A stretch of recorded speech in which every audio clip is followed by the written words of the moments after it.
know what?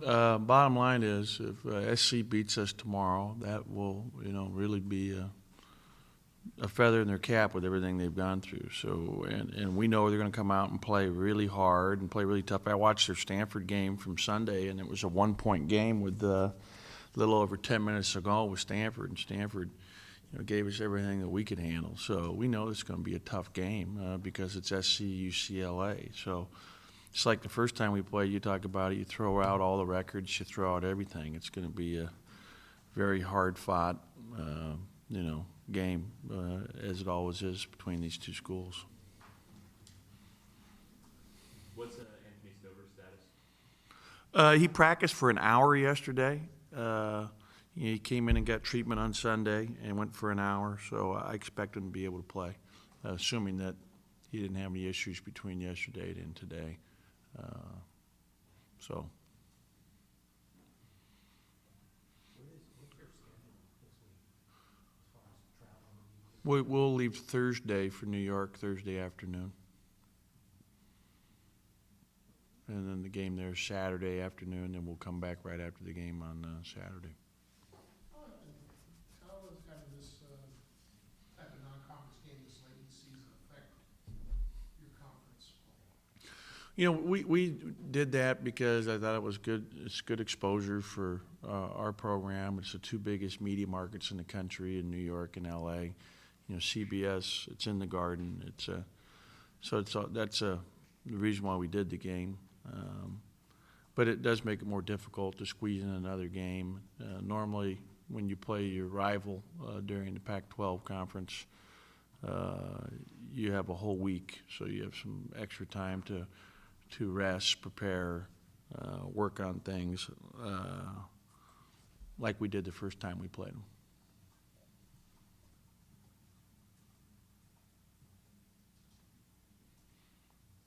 Anything you saw the Cal game that jumped out?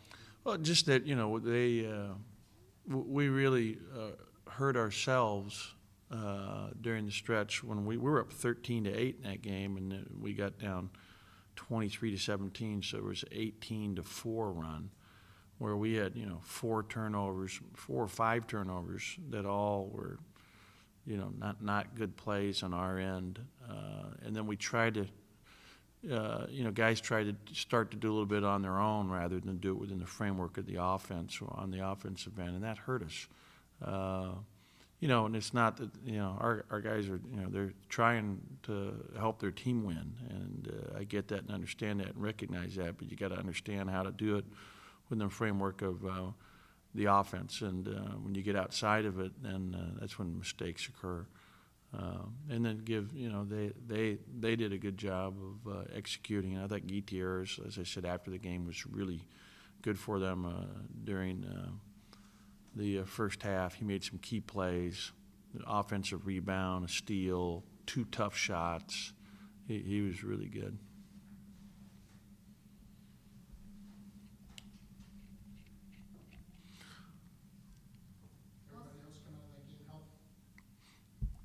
Yeah, for the most part. I mean, Anthony was hurt before that game, but everybody practiced yesterday, with the exception that Anthony just went for an hour of the practice. That's what our trainer wanted to limit him to.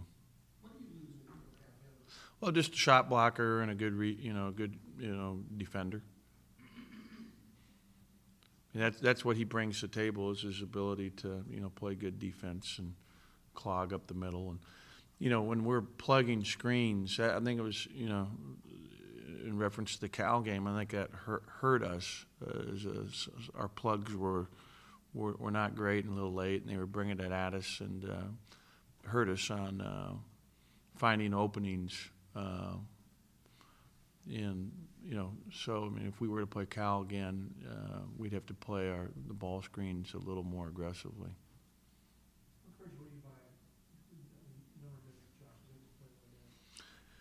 I mean, part of Anthony being out is it really increased his minutes, and that was good. But he got tired.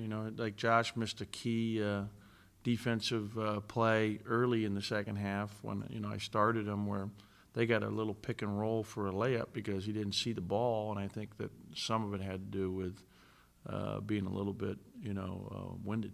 What's kind of ideal, what's his ideal kind of minutes right now? I would hope he could play, between 20 and 25. Around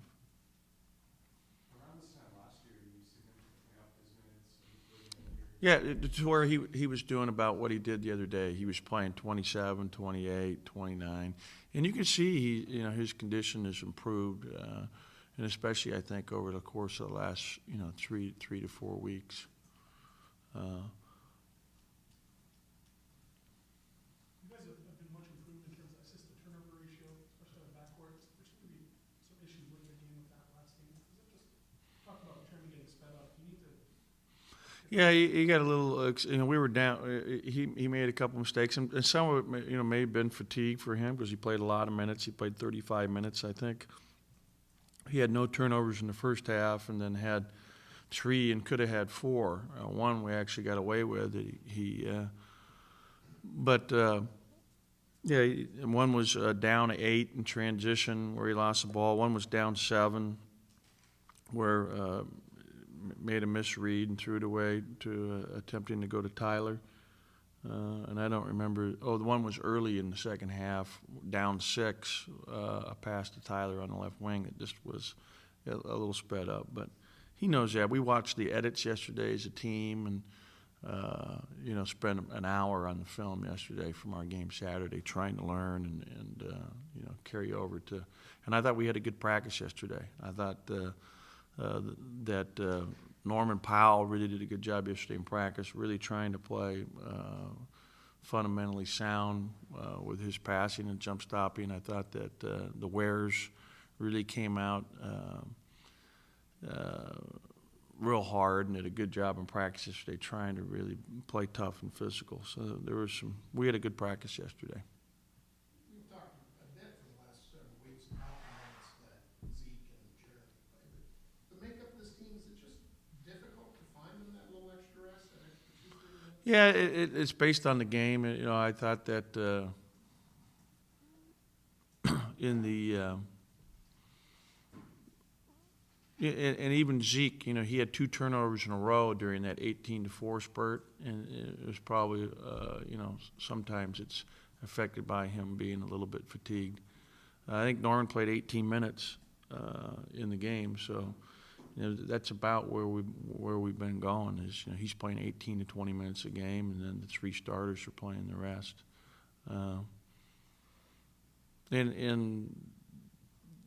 It's always tougher when you're playing that second game, and it's short turnaround time. What they give you in the game, even though they're in there together, is it tough to duplicate with the other players? Yeah, I mean, Jeremy and Zeke, talking about the assist to turnover ratio, they're both, I don't know where they are now, but I know that going into last week, they were both in the top 5 in the conference and conference stats, which is, a really important stat and a good stat. We're second in the league as a team. And I got it right here. Jeremy's 4 and Zeke's 6 in the league in assisted turnover. And having them both in there is probably, you can't just get away with having one of them in there for too long and get called in. Yeah, well, they're 2 of our starters, and both, I thought, have done a good job for us here in the last, 7, 10 games. Talk about players playing a lot of minutes. Maurice Jones was playing 38 in the conference. Is that something that you attack? Yeah, I don't know so much that, but I mean, it says a lot about him that he's able to do that, and he's doing it out of necessity, partly because they've had guys that have been injured, so they're just shorthanded. But they were even doing that with him early. He was playing, 39 minutes a game back in December. That's just kind of when they lost the one kid on the Brazilian trip. I think it really made it harder for him to get a lot of rest. He played a lot of minutes last year. I mean, he's a good little player, and he's very dangerous. He can, go off at a moment's notice and hurt you. And we've, seen that. What stood out from the first meeting against SC, the things that you guys needed to be better at? Well, we played well in that first game. Early in the game it was tight, and then we broke it open in about the last 6 minutes of the first half, and You know, and they're different now because both Fuller and Dedman played in that game, and so they play smaller, they play a little differently, and you know, the kid coming off the bench for them is really shooting the ball well. Is number 2, the kid from Eureka, California. Yeah, Greg Allen's a nice player. He's done a nice job for him in his minutes. And I thought Wesley played well against Stanford on Sunday. You know, so there's some other guys that are stepping up. And I'll tell you, even in the Cal game, you know, on Thursday, they played Cal on Thursday. They were down 6 at halftime and played Cal very tough in that first half. And, you know, obviously Cal's a good team. And Cal scored at the last second of the first half, or it would have been a 4-point game at halftime. Do you have any concerns about playing SC so close to your campus? You know, it's not a big deal when you guys practice. I mean, it is what it is. I mean, Poly will be done in 6 months, so that's the good news. Are you going around the fraternities, or I know you did some of that? I did some of that last year and was set up to do it again, and then something happened. I've done it already this year, but I was going to do it a couple weeks ago, but it was they wanted me to do it on a Monday when we were going on the Washington trip, and I was like, all right, you know, and we had this previous Monday we had something here. Chris was the MC for our boosters and our juniors and seniors, so the schedule the last couple weeks hasn't allowed it. Are you concerned with, I know Zeke's talked a lot about the travel on a Thursday, fans getting down to the sports arena. Are you concerned about that as well, with this game being on Wednesday? And being so close? Yeah, I'm hopeful that we're playing USC and that our students and fans will be excited about that, as they usually are, and will come out and support us. But this game against USC has been Wednesday a number of times over the last 10 or 15 years. This is nothing new. It's just that it is downtown versus on our campus.